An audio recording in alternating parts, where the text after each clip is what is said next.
Assalamualaikum warahmatullahi wabarakatuh.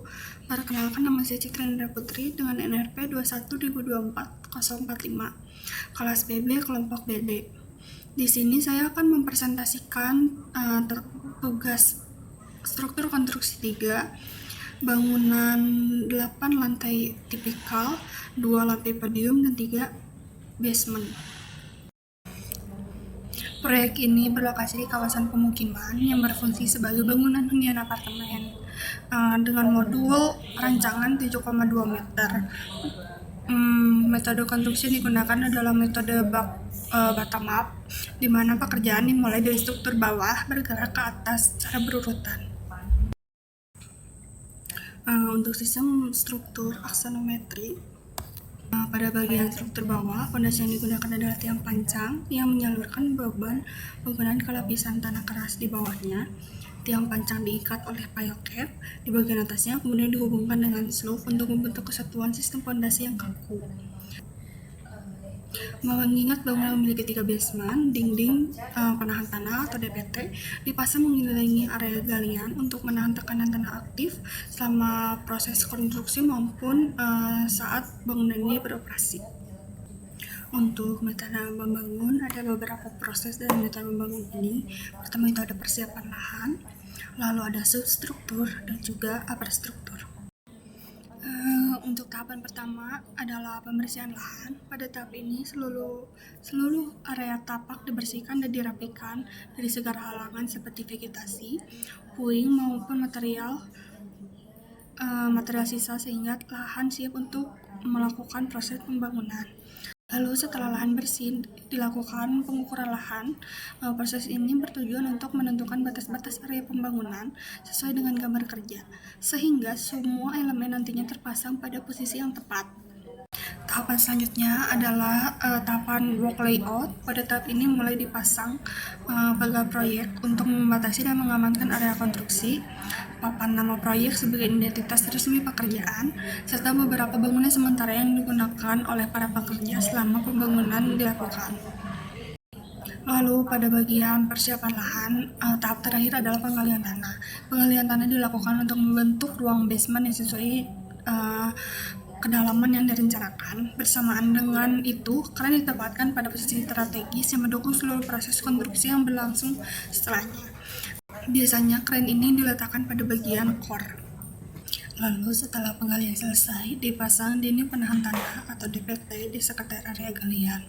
Dinding penahan tanah ini berfungsi untuk menahan tekanan tanah aktif dari sisi luar galian agar tidak terjadi longsor atau pergerakan tanah yang membahayakan proses pembangunan maupun struktur di sekitarnya.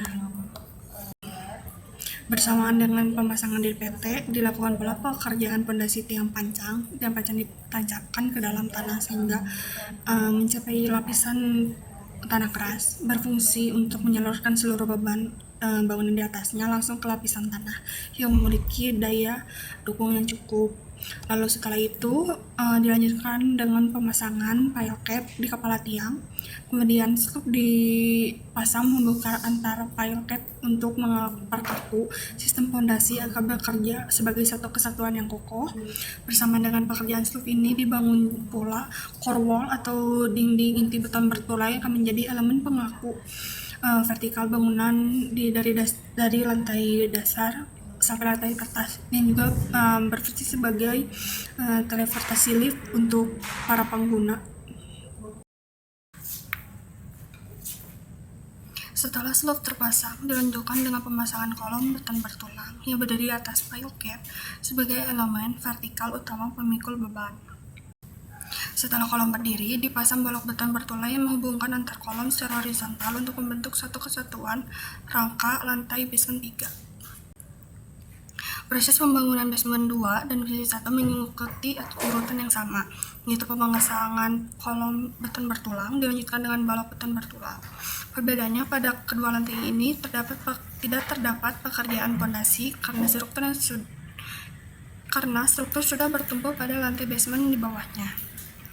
Memasuki lantai podium, sisa struktur beralih menggunakan kolom baja profil king cross. Kolom ini dipilih karena memiliki kekuatan aksial yang tinggi pada kedua sumbunya, sehingga mampu menahan beban dari segala arah secara merata. Selaras dengan penggunaan kolom baja, balok pada lantai podium juga menggunakan profil baja IWF. Kombinasi kolom king cross dan balok IWF ini membentuk sistem rangka baja yang kaku, ringan namun tetap kuat untuk memikul beban lantai podium secara efisien. Pembangunan lantai podium 2 mengikuti proses yang sama dengan lantai podium 1, yaitu pemasangan kolom baja king cross dilanjutkan dengan balok baja IWF sehingga membentuk satu rangka lantai yang utuh. Setelah podium selesai, pembangunan dilanjutkan ke lantai tipikal yang merupakan lantai hunian apartemen. Secara sistem struktur, lantai tipikal mengikuti pola yang sama dengan lantai podium, menggunakan kolom baja king cross dan balok baja IWF. Perbedaannya terletak pada skala dan fungsinya. Lantai tipikal memiliki denah yang lebih kecil dan seluruh areanya diisi oleh unit-unit apartemen. Pola ini diulang secara konsisten sehingga lantai ke-10. Sekian presentasi dari saya. Mohon maaf ada bila salah kata. Wassalamualaikum warahmatullahi wabarakatuh.